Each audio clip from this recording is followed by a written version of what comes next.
Hello, and welcome to Football Feast, the series where we look at a regional specialty from each of the teams coming to Norman this season. I'm your host, Bobby Howard, and we're going to finish this thing off right with the Tip Top Lounge Chili from Ames, Iowa, brought to you by the Iowa State Cyclones. Let's get this thing started.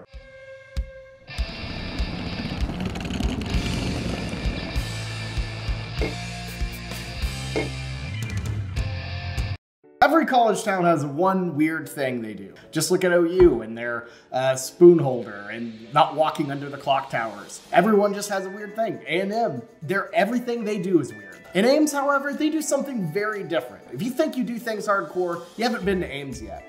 Because there is a little place there called the Tip Top Lounge. Opens up at 6 a.m. every game day. Has people lining up at 3 a.m. What do they have? What's the special thing about it?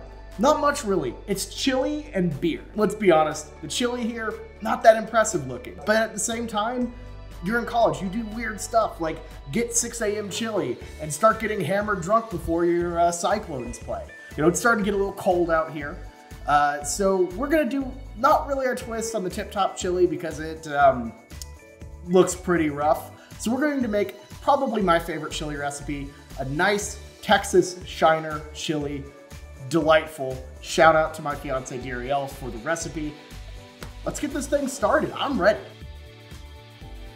All right, we're gonna start out by very clumsily peeling an onion. You can just do this better if you're, actually good at cutting things. But peel that onion, cut it in half, and dice. Once you're done with your diced onion, we will pat dry our ground beef and then salt it for, well, seasoning purposes. While this is going on, make sure to heat your pot to about medium-high heat, and we're going to drizzle a little bit of olive oil before adding our meat. We made sure to use only some of it as to avoid clustering it up a bit, and we're just going to let this thing brown. Not gray, but like brown up.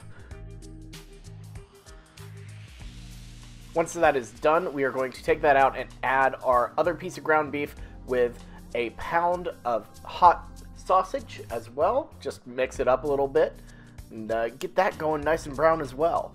Once complete on that one, we're going to strain out some of the grease just to make this a little, I guess, heart healthy or something. Honestly, after last episode, we probably need it. After separating out our beef a little bit, we are going to add our onions into the pot to get them nice and caramelized before adding all of our beef right back in, as well as adding 2 cans of stewed tomatoes, 1 can of Rotel tomatoes, 1 can of tomato sauce, then try to stir everything together before realizing, yeah, this pot is way too small, we need to add it to a bigger one, and yeah, there you go, I guess that's just how you learn. So we're going to mix all of the ingredients up together before adding our kicker, Shiner Bock. So we're going to pour a full Shiner beer in here. It really adds to the flavor, and it's just kind of delicious. Now, of course, Shiner isn't a requirement here, but I would recommend a nice deep amber or Oktoberfest style beer. It really adds a lot of robustness without just going too heavy like a stout, and lighter beers like an IPA or a Busch, they just don't work. And plus, hey, if you add more beer, you can keep the other half for yourself. That's always fun.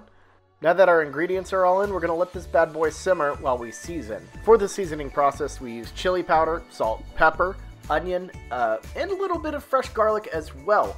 Now, this is not an exact science. You have to test your chili as it simmers, but when it's ready in about 30 to 45 minutes, it's time to bowl up. You can add whatever you want. I just added some cheese. We tried to add some Fritos, but we couldn't find them. This chili stands on its own.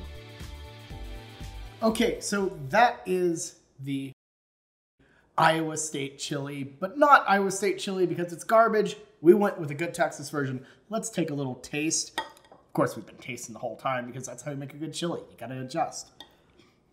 That's a damn good chili. I gotta say, the flavors are there.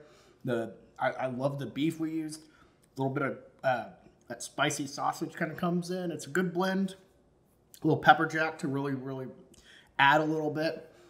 I gotta say, it's good. It's just something's missing. Hold on a sec.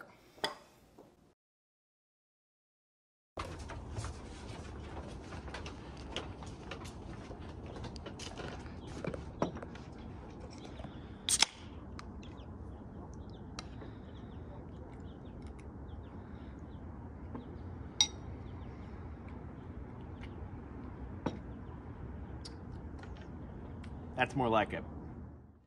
Okay, and that is a wrap on season 1 of Football Feast. We hope you all enjoyed it. I certainly attempted to learn stuff. We had a lot of ups, downs, crazy moments, but you know, honestly, truly one of the more enjoyable projects I've ever done. And I'd like to thank some of the people who made it happen, because just like a chili, not one person can get it done by themselves. You need other people's input. You need bits and pieces to really make something special. So Thomas, come up here. So of course, this wouldn't be possible without good old Thomas here. He's the one. I don't live in this house. It's his nice house. So without him, this wouldn't be possible. But more importantly, this definitely wouldn't be possible without our incredible, venerable producer, Sam Ryder. Did all the cinematography? Is it what would you call it? I would say this is cinematography. This is cinema. Yeah, take Martin Scorsese. This is cinema. Incredible work there. The editing, all of it, just phenomenal. Really took this to a level that definitely befitted something of a better operation than the Scooter Pod did. So, buddy, thank you so much. Thomas, thanks for having me. Absolutely. We'll see you for season 2. I'm sure it'll be hopefully better. Watch out, Kent State. Watch out, Kent State. UTEP's going to be a bit of a mess. It'll be fun.